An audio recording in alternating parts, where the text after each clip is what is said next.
Good morning, everyone. Thank you so much for coming here today as we roll out and discuss what will be a very important intervention that will save lives.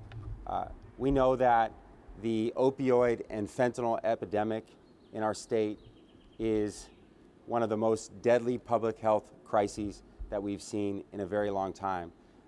Opioid-related overdoses are now the leading cause of death for people 18 to 45. We've seen a doubling of people who have died from overdoses over the last 5 years, and we are in the midst of a public health crisis. There are solutions. We have to make it a lot harder for people to access fentanyl and a lot easier for people to access treatment. A lot harder for people to access fentanyl and a lot easier for people to access treatment. There is an effective, evidence-based medical treatment for opioid addiction. This is a treatment that has been approved and in place for over 20 years, but unfortunately right now that treatment is not accessible to many of the people who need it most. Buprenorphine, also known as Suboxone, is the most effective treatment for opioid addiction. It is shown to reduce mortality or the likelihood of overdose death by over half. But we have to get more people access to this effective treatment. Right now, over 80% of the people who are addicted to opioids are not enrolled in a medication-assisted treatment that can save lives and get them off of these drugs entirely. This bill that we're announcing today and that we've partnered with Mayor Breed and the Department of Public Health on will ensure that we can enroll more people in this treatment that will save lives. Buprenorphine is approved. It is safe. It includes naloxone. It is not something that somebody can overdose on, and it deals directly with the physical withdrawals associated with opioid addiction. A few years ago, I brought somebody here to this hospital, to the incredible doctors and physicians who are here, who was addicted to opioids. And it took us hours to get them here, to convince them to come here. And when they got here, the biggest challenge that we had was convincing them, because of the physical symptoms that they were experiencing, not to go right back out onto the street to get drugs. Suboxone, buprenorphine can help people deal with those physical impacts of addiction in a way that allows them to access treatment, get into recovery, and get stabilized. This bill will allow us, for the first time, to carry buprenorphine, the most effective treatment for opioid addiction, in mobile pharmacies. Allow us to reach people who are homeless. Allow us to reach people who live in SROs. Allow us to reach people who right now are experiencing addiction without access to treatment. I want to thank Mayor Breed for her leadership in the Department of Public Health and Zuckerberg General Hospital for being at the forefront of innovative solutions that will save lives. We have to confront the drug trade, how easy it is to access fentanyl, and Mayor Breed is leading on that. But we also have to make sure that for people who are experiencing opioid addiction, that we give them the opportunity for treatment and recovery. That's exactly what this bill will do. So I want to introduce Mayor Breed and thank her and the Department of Public Health. They are sponsors of this bill, AB 663, which will make sure that in mobile pharmacies, for the first time, reaching people where they are, we can get people enrolled into treatment for opioid addiction that will save lives. I think Mayor Breed is behind me somewhere. She is, Mayor Breed. Thank you. First of all, let me just say thank you to Assemblymember Matt Haney for the work that he is doing to find creative solutions to assist with treatment on demand. Oftentimes we do hear stories about people who consistently are trying to get help and want to get clean and need help. I'm sure many people can tell a story of a friend or a family member that struggled with addiction, and when they told you they were ready, the ability to get them from that point to treatment sadly has been very challenging. I've had those experiences myself, and in thinking about some of the people that I've tried to personally assist, most of them are not even here with us today because of their struggle with addiction and because of overdoses, specifically from opioids and more so from fentanyl more than any other drug. In fact, in San Francisco this year alone, we're starting to see an uptick in the number of overdose deaths in our city.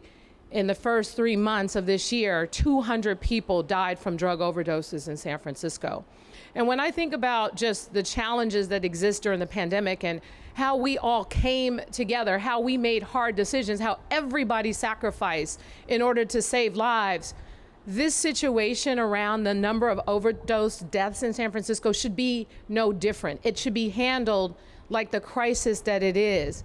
And that's really why in this city we have been pushing to make significant changes, to provide alternatives, to make sure that treatment on demand is not just something we talk about in theory and it's only at the clinics where you have to physically go to, but it's out in the streets so that people can get support. Once they say, I'm ready, then we're right there to help them with what their needs are. This is going to be a critical step to helping us get to a better place. And I think that with the various healthcare providers and the various people who are on the front lines dealing with this crisis, they want more tools. And this is another very critical tool to help us get there. SB 663 is really significant. It is going to be a game changer for how we provide support with our street medicine team and other entities that are out there, our street crisis response team and people who are on the ground trying to get people help and get them into services. So I am grateful to Assemblymember Haney, and I also want to acknowledge that it's not a one thing or another. It's a lot of things that we need to do because we know that behavioral health is also very challenging. The psychosis that occurs as a result of substance use disorder can be very challenging too, and the need to reform our conservatorship laws are equally important. And I want to just take this opportunity to thank Senator Eggman for the work that she's done with SB 336 and SB 43, two bills that are going to help us update and reform our conservatorship laws. At the end of the day, what's happening in San Francisco, people are saying, why aren't we doing anything? Why is this person laying on the sidewalk? Why aren't we helping people? And why are the drug overdose deaths continuing to rise? Well, a lot of the laws that need to change happen at the state level. And Assemblymember Matt Haney is leading the way to help us move just a step further to get to a point where treatment on demand, specifically on our streets, can really have the kinds of impacts that could considerably reduce the overdose deaths that are occurring in San Francisco and throughout this country every single day. So I appreciate his work, and at this time, I want to introduce the Director of the Department of Public Health, Dr. Grant Colfax. Well, good morning, everybody, and thank you, Mayor Breed and Assemblymember Haney, for the opportunity to share how this legislation will help public health agencies across California save lives from the devastating opioid crisis. And while we were waiting, I was talking to Assemblymember Haney about, I just saw, I have clinic here across the street in our Ward 86, the HIV clinic.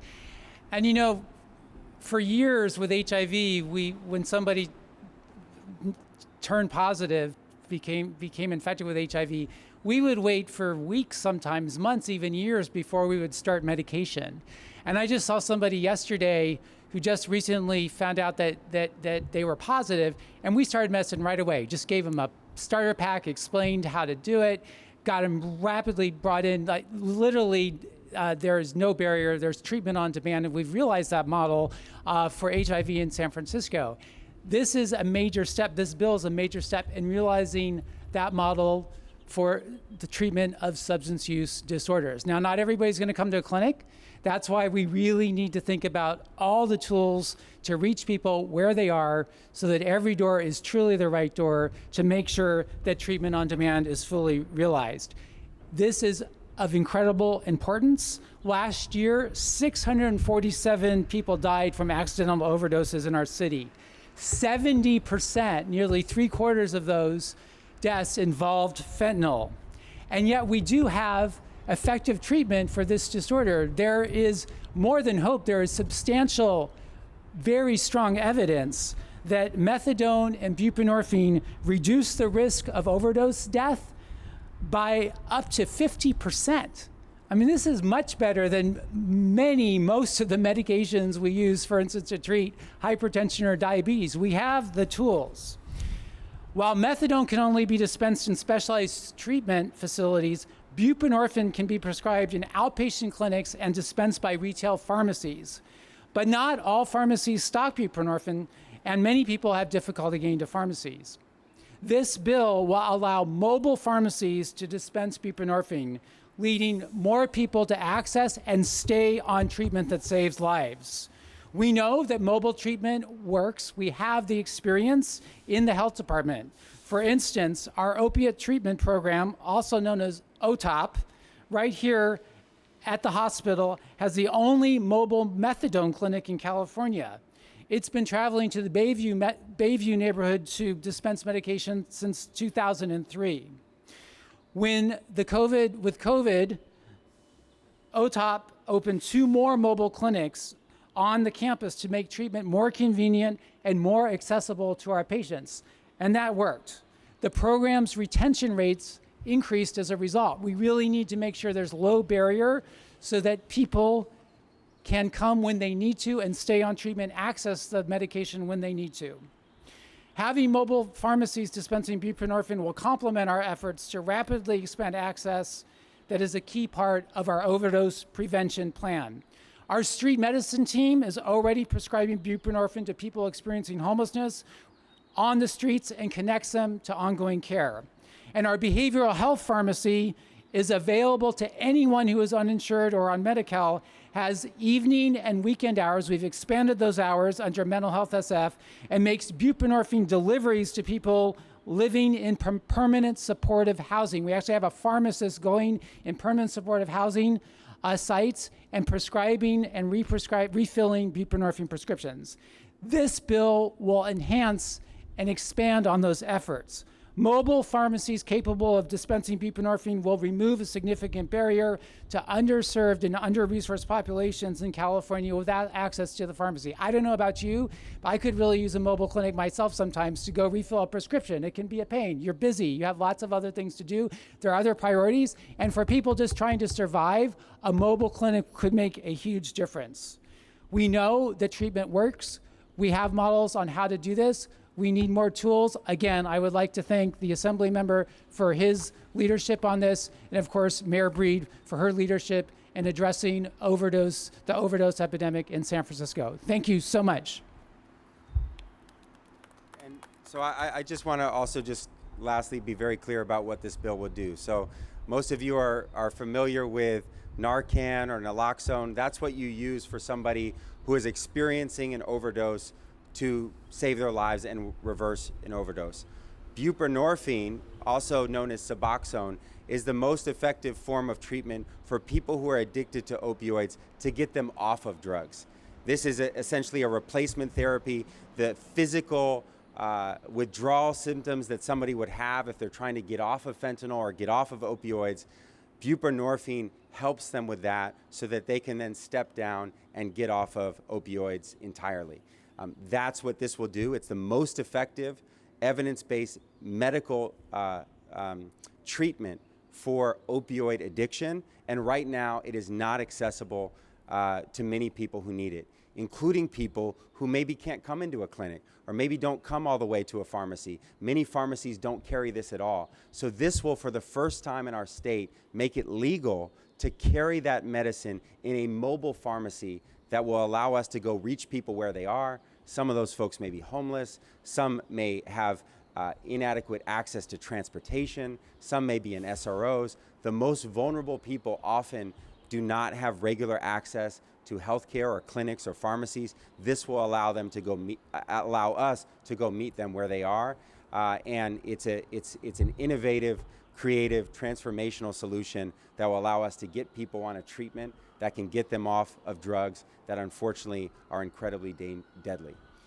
So I just wanted to clarify that for you all, because one of the things that I've had in the legislature this year is to help all of our colleagues who are very concerned about fentanyl to also understand that there are solutions and know how to say the word buprenorphine. If you're concerned about fentanyl, you should understand what buprenorphine is, because it can save lives and it can get people off of fentanyl, and we need to make sure it's accessible to more people.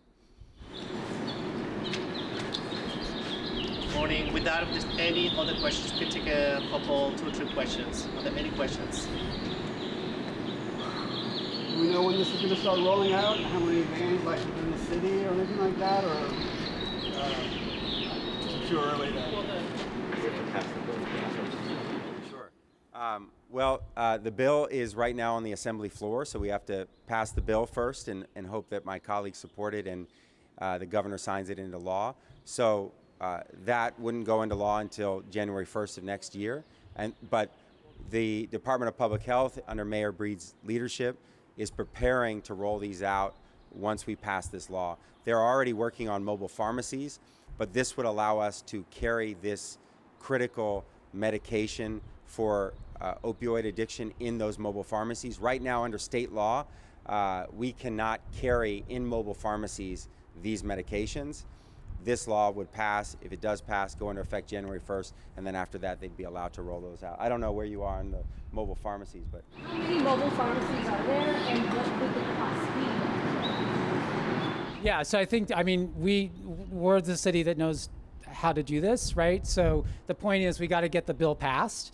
Then we will make sure that this happens as quickly as possible, because it's clear what the need is. So the team is already working on what that will look like, thanks to the fact that we expect this bill to pass, but we'll get it on the ground as quickly as possible. Do you have any numbers for us, like how many mobile pharmacies are now? So in terms of the mobile pharmacies itself, we can get you those specific numbers. What we're really focusing right now is what we have on the opioid front is making sure people have access in the housing sites. So we have the pharmacists going around providing that access. Obviously, it's a lot more efficient to actually have a mobile pharmacy with the drugs that are actually needed.